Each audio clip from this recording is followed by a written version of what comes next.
Voilà, vous suivez Tok Tok Sénégal depuis 7h GMT sur ITV, la télévision d'ici et d'ailleurs, comme du lundi au vendredi, de 7h à 9h. Alors, Pape Madiakhaté, comment vas-tu? Je vais très bien. yaa ngi si jàmm baax. mais affaire bi garaaw na waaye. sañ sa bi garaaw na non man maa ngi sa ginnaaw. ah. bi ma la séenee sànq. ma ne non neewal ba mais. taxal bees man maa ngi ba SNFL. gis nga. Zrik Tajine. dalal ak jàmm Pape Madiakhaté. mais merci beaucoup ziar la bu baax nuyu Hassana nuyu également téléspectateurs yi ñuy seetaan. ñu doon a waxtaanee lu xew si wàllu tàggat yaram. tàggat yaram évidemment. kan baa ngi ñëw. waaw. dañu gañ a waat par force doole mbaam. ah oui comme ni ko Goor si di wax. jëli rek. jëli rek. waa léegi nag maanaam système de jeu yeeg sélection bi dañ koy voilà dañ koy maanaam. dañ koy xoolaat wala. ah mais évidemment il faut que ñu xoolaat équipe bi parce que équipe bi gagné woon Coupe d'Afrique bi au Cameroun. dañu xaw a màgget quoi. non pas màgget xam man j'aime pas vraiment. ñun man nag public bi laa fi nekk. Sénégal dañoo gaaw a màgget loo joueurs yi quoi. et man c'est un débat sur lequel man je ne suis pas souvent d'accord avec. il faut être performant man pour man l'âge ne compte pas du moment où tu es performant. Karim Benzema a été Ballon d'Or à 35 ans. Voilà quoi, c'est-à-dire pour man du moment où tu es performant l'âge ne compte pas. Sénégal nag boo amee 30 ans rek ñu ne màgget nga quoi ableel ñu indi booy 20 ans yi booy 18 ans yi alors que des fois dañuy fàtte ne c'est à 30 ans 31 ans 32 ans que tu atteins la maturité ki ngay am expérience. que booy bi amu ko. mais c'est vrai que tamit dans le sport aussi c'est un sport très intense aussi de haut niveau. oui ça use. lu ngeen yaakaar les gars de 30 ans là dañuy tëdd seen nelaw di xoolee seen lal di xoolee mais non pas du tout bref en tout cas équipe nationale bi mu ngi préparé wu am nañ match amical contre le Cameroun. un duel de Lion. Oui, un duel de Lion. Indomptable, oui. Donc de Samuel Eto'o. Exactement, de Samuel Eto'o bi nga xam ne mooy seen président fédération. Absolument. ñu war a jouer contre Cameroun à Lens Stade Bollaert li nga xam ne moom mooy dans quelques jours foofu ci match amical bi nga xam ne war na dox suñu diggante jëm rek ci préparatif li nga xam ne moom mooy CAN bi war a am dans quelques mois en janvier 2024. Match amical bi tey la Aliou Cissé à 10h di joxe la liste des joueurs. mu nekk ci contexte boo xam ne équipe nationale y a beaucoup d'interrogations à tous les niveaux muy poste gardien de but bi nga xam ne Edouard Mendy ne rassure plus voilà manque de confiance. Il va rajeunir la liste tu penses? Ouais bon peut-être pas élargissement bu mag parce que comme benn match amical la. non rajeunir mooy maanaam. ah mais évidemment le rajeunissement bi tàmbali na. on a Mory Diaw qui fait d'excellents matchs notamment la dernière fois avec Paris Saint-Germain gis nañu également Seny Dieng ak Middlesbrough ci côté portier yi donc il va falloir ñu xool foofu gannaaw pour rassurer Sénégalais yi en défense également. C'est vrai que ñoom Kalidou Koulibaly ñu ngi fii ñoom Abdou Diallo ñu ngi fii mais gis nañ ne renforcer nañ ko ak ñoom am Moussa Niakhaté ak yeneen joueurs yoo nga xam ne ñëw nañu également daal di renforcer équipe bi même s'il y a des inquiétudes par rapport ak surtout suñu couloir yi parce que à droite par exemple il y a Youssouf Sabaly. waaw la photo qui l'illustre bien entre les anciens le mixage entre les anciens et les nouveaux. C'est important. Je peux te poser une question? waaw. Écoute sur le terrain 11 joueurs yi. oui. yow léegi xam nga nous avons une tradition orale on n'est pas obligé de se baser sur une image. oui fais-moi une liste de 11 joueurs bi nga xam ni yow à la place de Aliou Cissé moom ngay teg pour que ñu gagner contre Cameroun. gardien de but kii.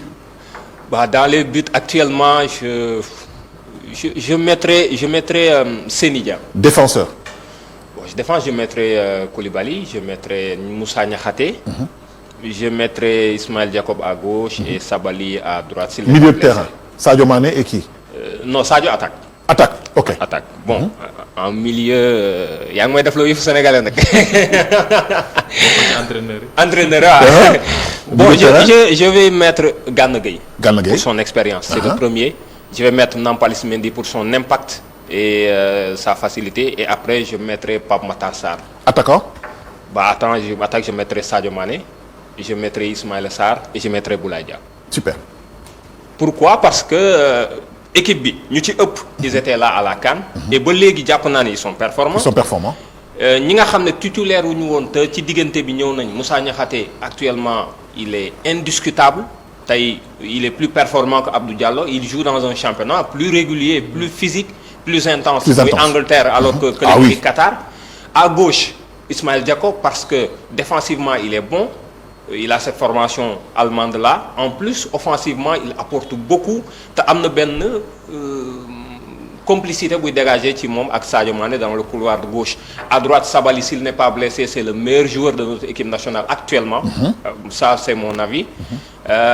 Maintenant, en milieu terrain, comme je l'ai dit, Gana Gueye dañ koy critiquer lu bari, des fois à raison, parce que y a les pertes de balles.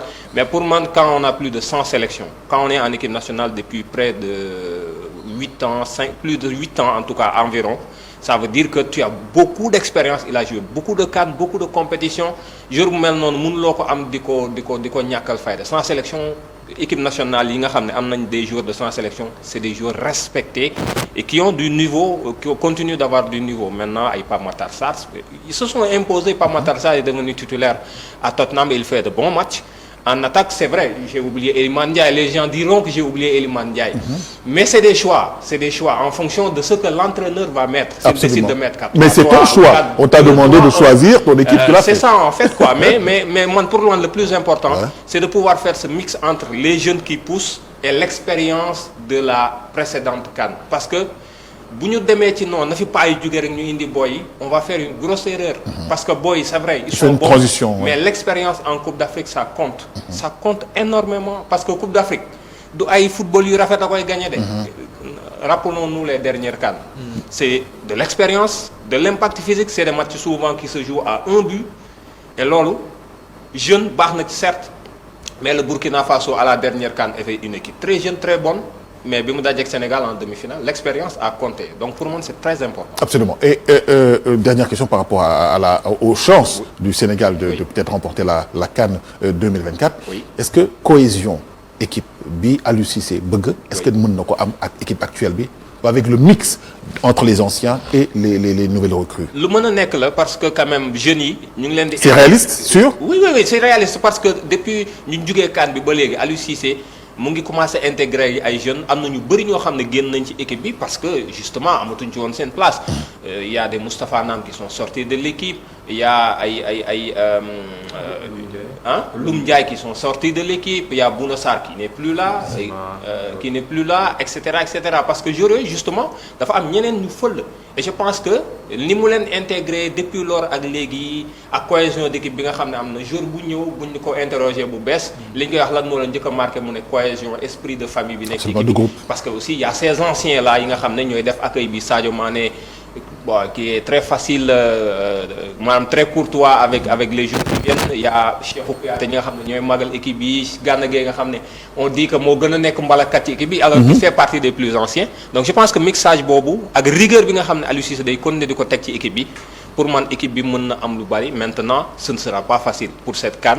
Il n'est jamais facile nga gagné waat CAN. Je pense que Égypte moo ko def su ma juumul ak Cameroun je pense ou Côte d'Ivoire non Cameroun je pense su ma juumul ñoom ñoo gagné CAN ñëw bi ci topp ñu gagné waat ko donc ça veut dire que ce n'est pas une tâche facile et on nous attendra en Côte d'Ivoire, ça c'est évident. Les malentendants ñi nga xam dañu tëx wala ñu duñu dégg bu baax ont eu vraiment un parcours exceptionnel lors de la Coupe du Monde passée, vraiment. Absolument, c'est en tout cas l'occasion de les féliciter. Ouais. Parce que quand même def nañ une bonne participation à ce Coupe du Monde bi nga xam ne tey la ñuy jouer match pour médaille de bronze bi contre ñi nga xam ne ñoo di waa Égypte à 8h30 le matin. Donc ñu def parcours bu exceptionnel boo xam ne ñëpp war nañ ko rafetlu et ñëpp war nañ leen sargal bu ñu xoolee conditions yi nga xam ne ci la ñu demee en compétition c'était très difficile. Il y a que façon fédération bi équipe nationale rek la faale. Bon maintenant il faut ne pas faire une amalgame. Équipe bi dépendrul ci fédération sénégalaise bu football. Handisport la dépendre. Ok. Beaucoup de gens ont fait cet amalgame d'ailleurs. amul lu ñu fi yàqul Augustin ak fédération. Mais est-ce que c'est pas logique tamit ñu def ko sous sa tutelle aussi. Oui mais bokkul quand même. Oui. mën nañ nekk ay partenaires mais bokkul ils font partie du handisport la ñu bokk. En réalité maintenant fédération mën na leen jàppale comme ni mu ko def jox leen ay lot de maillot ñu dem même jàpp naa ne mënoon nañ ko yokk quand même jox leen au moins ay loisirs parce que y a dans une des images yi nga xam ne am nañ ko on voit l'équipe dañuy entraîner wu mais ku ci nekk yaay sol sa yëre bopp nga entraîner donc pour man équipe buy représenter Sénégal quand même en Coupe du Monde mooy image bi ngeen di gis ni c'est pas très reluisant mais man dama gëm ne équipe bi daf ñu montrer benn force de caractère autrement dit que pour man fulla ak fayda moom mooy gagner en réalité quelle que soit condition yi ñu lay teg boo amee fulla ak fayda si tu as le minimum mooy ñu ngi ci hôtel bu baax ñu ngi lekk ñu ngi naan ñu ngi entraîner. Maintenant sol ñu ay loisirs bah écoute les loisirs ne nous font pas gagner. Ça également. Maintenant pour man performance yi ñuy def. ci coupe du monde bii nii. mooy tax buñ ci jugee. nit ñi dañ leen respecter. vous allez voir bàyyi leen xel. après lors des prochaines compétitions nit manquement yu bëri ñu am doot ñu ko am parce que il y aura naturellement de la récupération. dëgg la donc. mais ban Pape Madiakhate ci loolu laa bëgg sànq ñoo ngi wax mbirum fédération pour man la faute c'est pas au niveau de la fédération mais plutôt au niveau du ministère des sports. exactement parce que ministère de tutelle bi xam ne moom moo leen téye la munoo. balaa booyiti dem dañoo mujj kaas. ñi xam ne dañu war a dem coupe du monde dañu war a kaas. pour ñu yóbbu leen xam nga y a quelqu'un qui l'avait dit au Sénégal c'est une nation dañuy wax nation de sport la du nation de sport on a une nation de sportifs. on a beaucoup de sportifs mais le sport en tant que tel joxuñu ko gëddam parce que lan la ñuy wax gagné nañ coupe d'Afrique gagné nañu ay 3-4 yoo xam ne tegle nañ ko mais investissement bi war ci. sport bi defuñu ko parce que suñ ko defoon ñii dinañ am ci condition yoo xam ne parce que itam dafa am njëriñam paba c'est pas question seulement loisir mais dafa am njëriñam ci impact bi xam ne psychologiquement nit ñi dina ko am soo ma faalewee jox ma benn gëdd peut-être man dina am loo xam ne su ma duggee ci terrain bi dina am benn rendement parce que dañ la koy wax ne la psychologie ak sport léegi dañoo ànd yenn saa yi sax da ngay may accompagnant psychologique yoo xam ne ñoo lay taxaw ne la non nii kat defee ko nii defee ko nii di la relaxer pour nga mën a am performance yi nga soxla et surtout pour des malentendants mais su fekkee ils sont assez stressés nekk ci conditions yoo xam ne balaa ñoo dem problème bu dul jeex la ñenn ñi gisoon nañ ko au début ñoom ci woom ñoo jël seen ay photos publier ko sur les réseaux pour wane ne dañoo soxla sax équipement yoo xam ne dañ leen ko waroon jox donc loolu c'est même pas pour seulement les malentendants mais itam pour ñeneen ñëpp parce que da ngay gis ay boo yoo xam ne ñoo ngi ci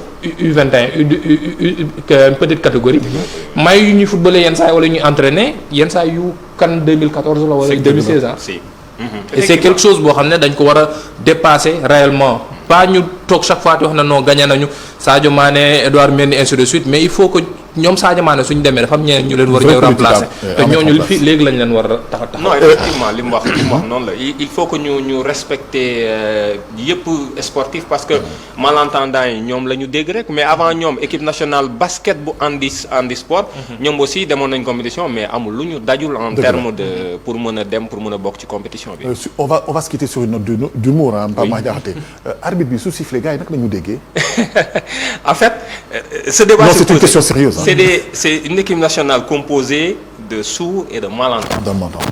Malentendants mooy ñi nga xam ne. seen dégg-dégg. ñi mënuñu wax leerut. maanaam dinañuy dégg mais xëy na du leer. des fois certains même ont besoin d'appareil maanaam bu ñu amee appareil dinañ mën a dégg. alors que sourd mooy ñi nga xam ne du ñu dégg carrément. maanaam dañoo tëx carrément quoi donc c'est la différence maintenant arbitrage bi ni muy demee bu ñu xoolee arbitre bi dafay am sifflet. mais dafay am drapeau. d'accord. day am drapeau comme arbitre de touche yi. donc sifflet bi bu ko sifflet ñi nga xam ne c'est des malentendants mën nañ ko dégg mais pour les sourds et peut-être malentendants yi nga xam ne. bu sifflet agité drapeau bi. dañuy jàngal joueurs yi loolu ne. quand l'arbitre agite le drapeau ça veut dire que sifflet na. c'est bon à savoir ça veut dire que si il faut s'arrêter. donc c'est un système boo xam ne dañ ko def dañ leen ci tàggat ñoom joueurs yi ba nga xam ne dinañ xam ne quand l'arbitre central agite le drapeau avec son sifflet à la main ça veut dire que sifflet na. li nga xam ne moom mooy arrêt pour un coup franc ou quelque chose qui s'est passé. Merci Pape Madiakhate Sarr. En plus de arbitrer dañuy maîtriser également le langage des signes naturels. Absolument. Merci Pape Madiakhate Sarr, c'était l'actu sport dans Tok Tok Sénégal. Dans un instant, xibaar yi ci wolof avec